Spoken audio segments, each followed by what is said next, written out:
ভুলে যাবে। আমি একটা আরো ভালো করে উদাহরণ দিতে হলে বুঝেন, আপনি নতুন বিয়ে করেছেন, বিবি কোথায় বিয়ে করেছেন?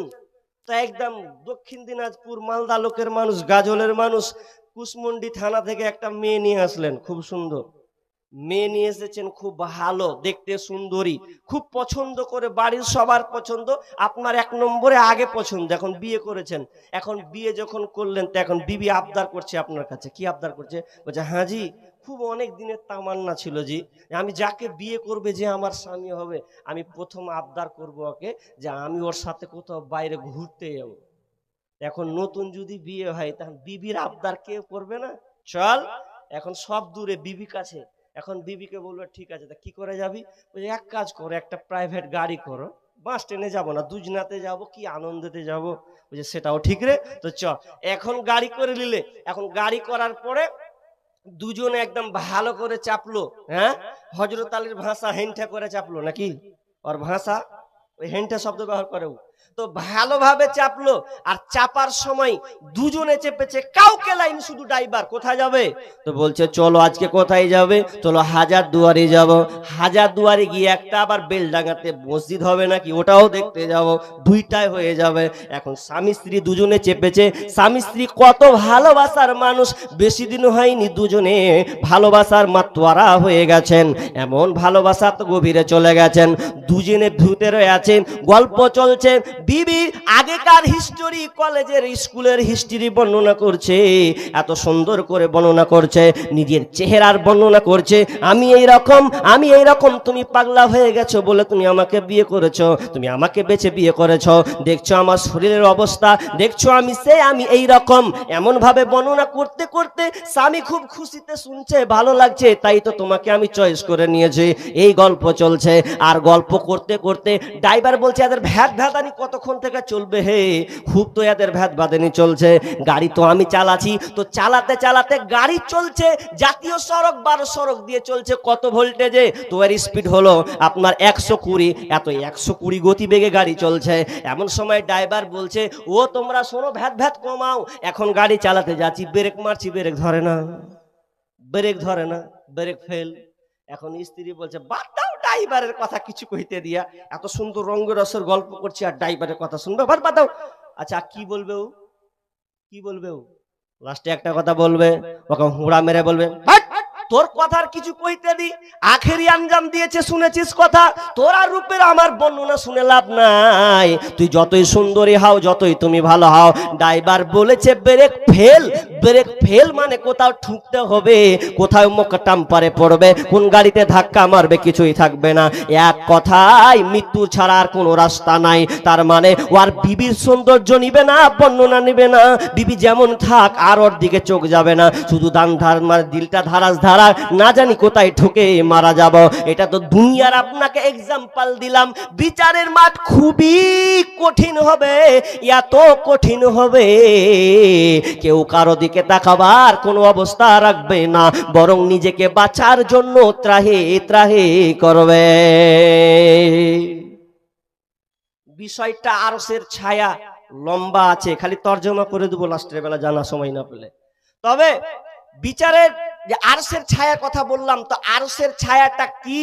এটা আল্লাহর রহমতের ছায়া, সিংহাসন। এই আরশের ছায়া তলে 7 শ্রেণীর লোক, 7 শ্রেণীর মানুষ স্থান পাবে। কেন?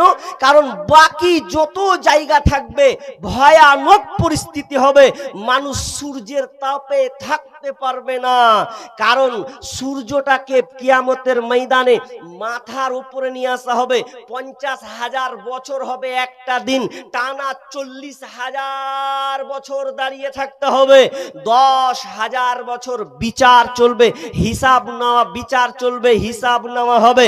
এমন পরিস্থিতি হবে যে আর নাই, কোথাও লুকাবো এরকম কোনো জায়গা নাই, তো আরশের নিচে পালাবো, লুকাবো, তো লুকাতে যে কেউ পাবে না। কেন? যারা 7 শ্রেণীর মধ্যে না পড়বে তারা ঢুকতে পাবে না, এই আল্লাহর রহমতের ছায়াতে তারা ঢুকতে পাবে না। কেন?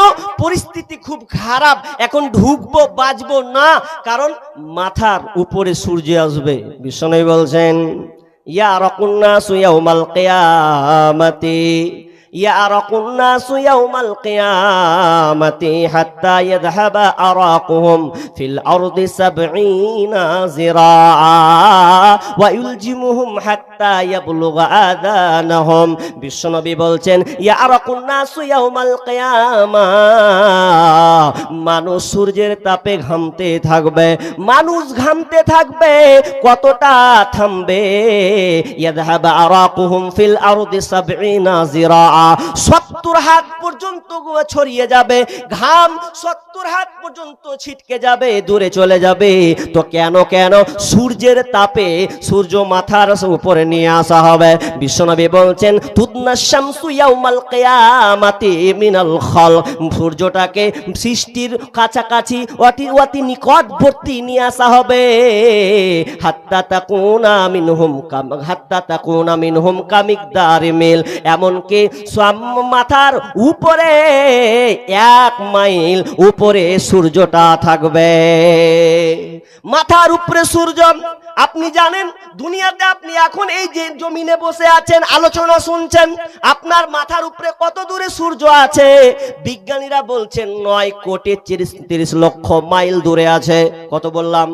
9 কোটি 30 লক্ষ মাইল দূর থেকে আপনাকে, এই আপনার থেকে আপনি আলো পাচ্ছেন, দুনিয়া দিনের আলো, সূর্যের আলো আপনি পাচ্ছেন 9 কোটি 30 লক্ষ মাইল দূর থেকে আপনি পাচ্ছেন। শুধু তাই নয়, এর তাপমাত্রা কত? বিজ্ঞানীরা বলছেন সূর্যের তাপমাত্রা হলো 1 কোটি 40 লক্ষ ডিগ্রি সেলসিয়াস। 1 কোটি 40 লক্ষ ডিগ্রি সেলসিয়াস, এতটা তাপমাত্রা। আপনি ভাবেন তো, মাথার উপরে সূর্য করে নিয়ে আসা হবে, দুনিয়াতে আপনি থাকছেন সামান্য 40 ডিগ্রি সেলসিয়াস তাপমাত্রা আপনি সহ্য করতে পারছেন না। আপনি ভাবুন, গরমের সবাই বাড়ি ছেড়ে আপনি বাগানে আশ্রয় নেই, যার টাকা আছে এসি চালিয়ে ঘরের মধ্যে থাকে, কিংবা যার ফ্যান লাইন নাই পাখা দিয়ে ঘোরায়, বারবার ঠান্ডা বরফ পানি খায় নিজেকে বাঁচার জন্য। এত গরমে কত মানুষ সহ্য না করতে পেরে মারা যায়। তীব্র গরমে থাকা যায় না, ছাদ এই সূর্যের তাপে রাতের বেলাও ছাদ পর্যন্ত হিট হয়ে থাকে, গরম হয়ে থাকে। গরমের সময় আমরা বালিতে যেতে পারি না, বালু গরম উত্তপ্ত হয়ে আছে, এমন বালি চাল ফেলে দিলে ভাজা হয়ে যাবে।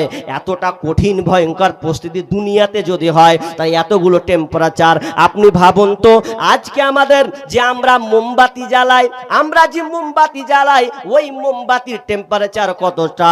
1000 ডিগ্রি সেলসিয়াস। আপনি কেরোসিনে চালাবেন, কেরোসিন জ্বালাতে গেলে এর তাপমাত্রা 1300 ডিগ্রি সেলসিয়াস। আপনি একটা লোহা গলাবেন, কামারেরা যে লোহা গলায়, ওই লোহার গলাতে গিয়ে টেম্পারেচার পরে 1500-1600 ডিগ্রি সেলসিয়াস।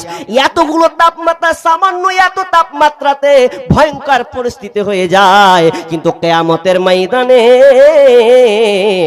সূর্যটাকে 1 মাইল উপরে করে দেওয়া হবে। ফায়াকুনুন নাসু আলা কদরি আমালিহিম ফিল আরাক, মানুষ তখন আমলের অনুপাতে ঘামতে থাকবে। ফামিনহুম মাইয়াকুনু ইলা কাবাইহি, মানুষ ঘামতে থাকবে কতটা পর্যন্ত? কেউ আপনার টাকনু পর্যন্ত ঘামতে থাকবে। ফামিনহুম মাইয়াকুনু ইলা রুকবাতাইহি, কেউ আবার ঘামবে হাঁটু পর্যন্ত। ওয়ামিনহুম মাইয়াকুনু ইলা হাকওয়াইহি, কেউ ঘামবে আবার কোমর পর্যন্ত। ঘামতে লাগাম পর্যন্ত হয়ে যাবে। এমন ভাবে মানুষ ঘামবে, বাঁচার কোনো রাস্তা পাবে না। এক কথাই, ঘামে মানুষ হাবুডুবু খাবে। তবে তারা বেঁচে যাবে যারা 7 শ্রেণীর মধ্যে থাকবে, ওরা আরশের নিচে ছায়া পেয়ে তারা নিজেকে ধন্য মনে করবে। 7 শ্রেণীর মানুষ এই আরশের নিচে ছায়া পাবে, যে ছায়াটা আল্লাহর রহমতের ছায়া। তাহলে 7 শ্রেণীর মধ্যে আমাকে পড়তে হবে, তাহলে আমি ওখান থেকে বেঁচে যাব। জি, তাহলে বাঁচতে হলে 7 শ্রেণীর মধ্যে আমাকে ঢুকতে হবে, নিজেকে চেষ্টা করতে হবে যাতে আল্লাহ আমি এই পরিস্থিতির মধ্যে না পড়ে যাই। তাহলে সব সময় আপনাকে চেষ্টা করতে হবে। তা আমি এবার সরাসরি আর লম্বা করছি না। তাহলে এখন মাথা সূর্যের উপরে, অবস্থা খুব খারাপ, কিন্তু 7 শ্রেণীর মানুষ যারা, তারা থাকবে শান্তিতে আরশের ছায়ার নিচে। এবার কারা এবার গুনিয়ে দিয়েছি, হাদিস বলে দিয়েছি, সবটি বলতে পাবো না, কিন্তু আমার সঙ্গীত আছে, ওটা দিয়ে আপনি বুঝে নেন জি, ওটা দিয়ে বুঝে নেন 7 শ্রেণীর মানুষ আরশের নিচের ছায়া পাবে। আরশের নিচে জায়গা যদি পেতে চাও, 7 শ্রেণীর মধ্যে তুমি গণ্য হও। আরশের নিচে জায়গা যদি পেতে চাও, 7 শ্রেণীর মধ্যে তুমি গণ্য হও।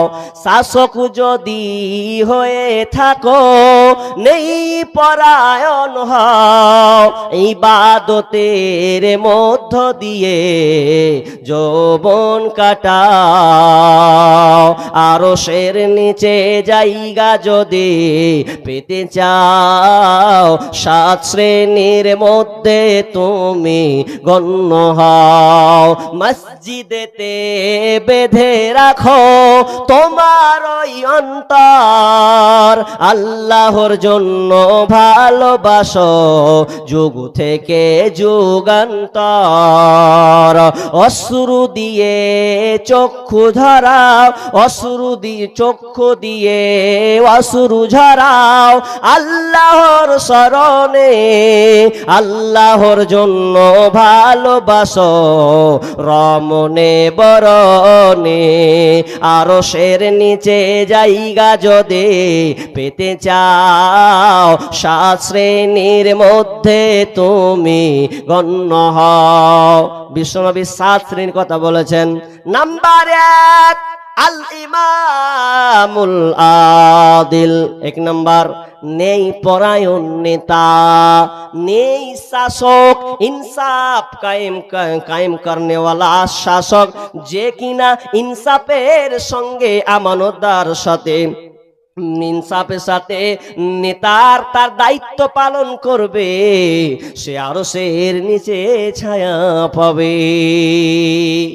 1 নাম্বার কে? 1 নাম্বার কাকে ধরলেন?